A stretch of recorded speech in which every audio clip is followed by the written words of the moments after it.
Hi there and welcome back. In this lecture, we will write a function called chatStripe to create a chat message. This function takes in three parameters. The first one is AI that determines whether the message is from an AI or from a user. The second is the value that containing the message content.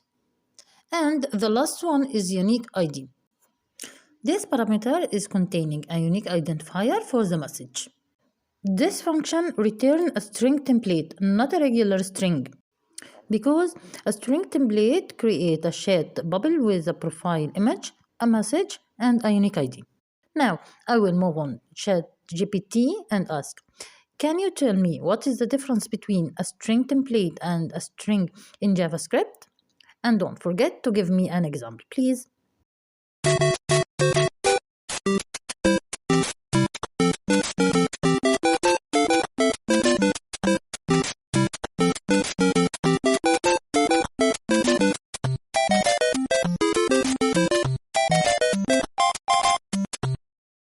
So, in JavaScript, a string template is a string literal that allows embedded expressions, while a regular string is a simple sequence of characters.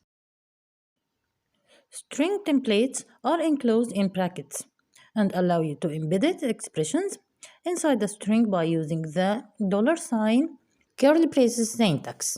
And here is an example of string template in JavaScript.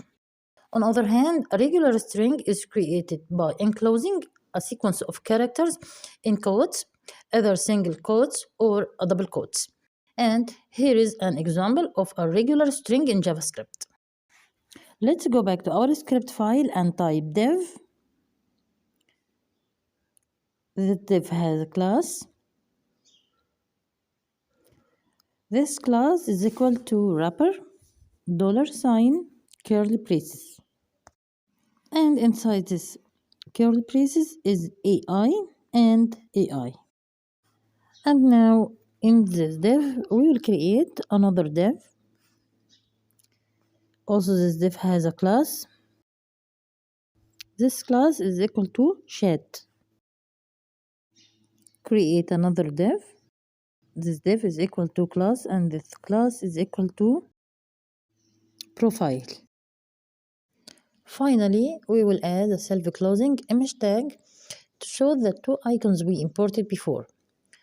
Inside image, we will type src attribute to specify the image source URL to displayed, and alt attribute to provide alternative text for the image, which is displayed when the image can't be loaded or is unavailable.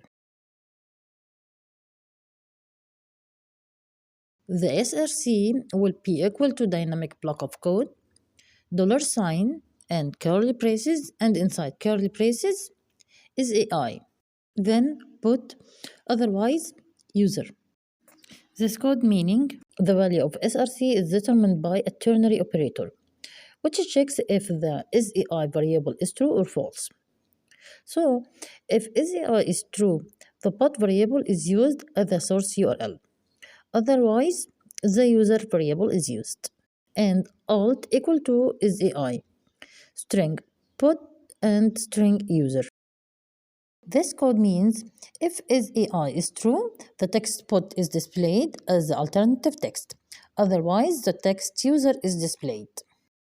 Below our div containing the profile, we will create another div with a class, and this class is equal to message, and give it an ID equal to dynamic unique ID. Then inside of that div, we will render the value, which will be that AI generated the message. In the next lecture, we will handle submit function, which will be the trigger to get the AI generated response. Thank you. See you in the next lecture.